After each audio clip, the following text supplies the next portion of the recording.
everyone. Uh, Today will be our first class. That topic will be immunology. The whole immunology part will cover it. We'll make parts of it. We'll make series of it actually. So this will be the first video. It will be an introduction, a slight brief, just upper parts. So firstly, for immunology, we need to know from where this word came. It came from Latin. It's a Latin word. It was known as immunis. From this word it derived. Immunis, it means exempt. Sorry for the background noise. The environment here is so compact and it's so busy, so there will be lots of noises. I'll try to reduce those noise in my later on videos, but for now please adjust. So it means exempt. Exempt means nothing but just removing something. So from here our English word immunity, it came. Immunity. What is immunity now? Now it means protection. Protection. It means protection from what? From infectious disease. It's just protection from infectious disease. Okay. Keep in mind. So now, how it gives us defense, like protection. There is a system known as immune system. Okay. Known as immune system. So this whole system, it works just to give us protection from the pathogens, from the invaders.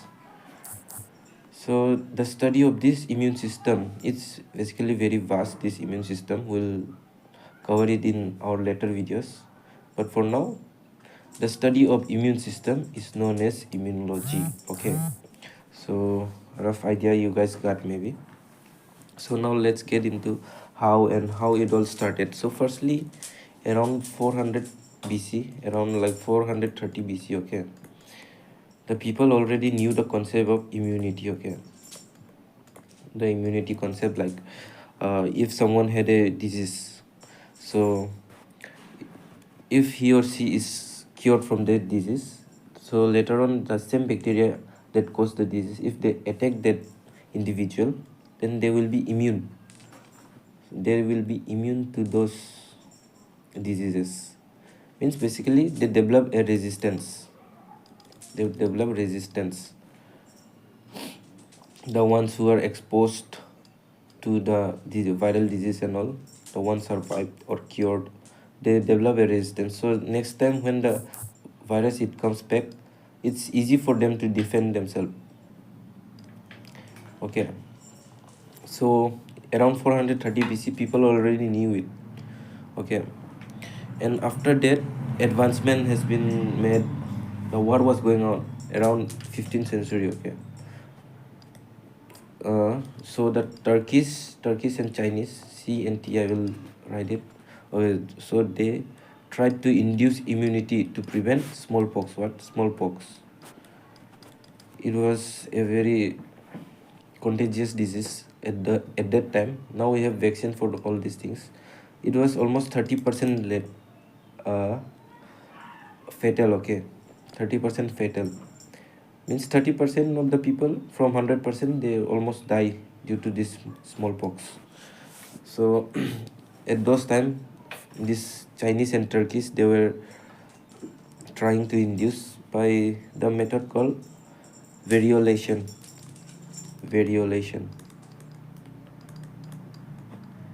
They put the bacteria and all in the human body, and then from there they develop some resistance, and when the original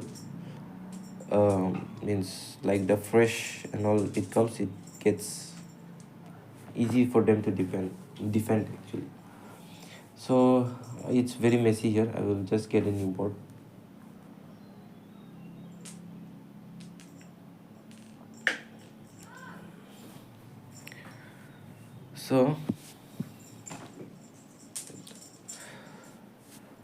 So what happens after that, around in 798, okay, 1798, what happened? There was a English physician known as Edward Jenner. what he did was he made a great advancement. Okay, great advancement in where? In development of immunity against smallpox. Against smallpox. So what he did was he observed that there were some milkmaids. Okay, milkmaids, you know those milkmaids. Okay, there were some milkmaids.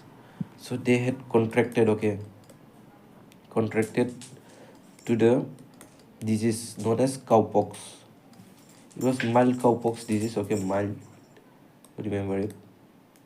So what he observed was the milkmaids were exposed to this mild cowpox disease, and what he seen is they were resistant, they were immune to smallpox disease. So from here he got an idea that the ones who were contracted with this cowpox disease are immune to smallpox. So what he did to prove his experiment, he took an 8-year-old boy. Okay, 8-year-old boy. Then he took that cowpox disease and some big boils, or what you say, that lump it occurs now. From there he took that sorry, from here he took that pistol, that yellowish color one, that lump like thing, that lump like thing, that yellowish thing. So he took that and he injected it in 8-year-old boy. Okay, old boy. And after that he intentionally infected him with smallpox virus. He put that smallpox virus in there, and then what he has seen, as predicted, the child did not develop the smallpox. So it was a success from there.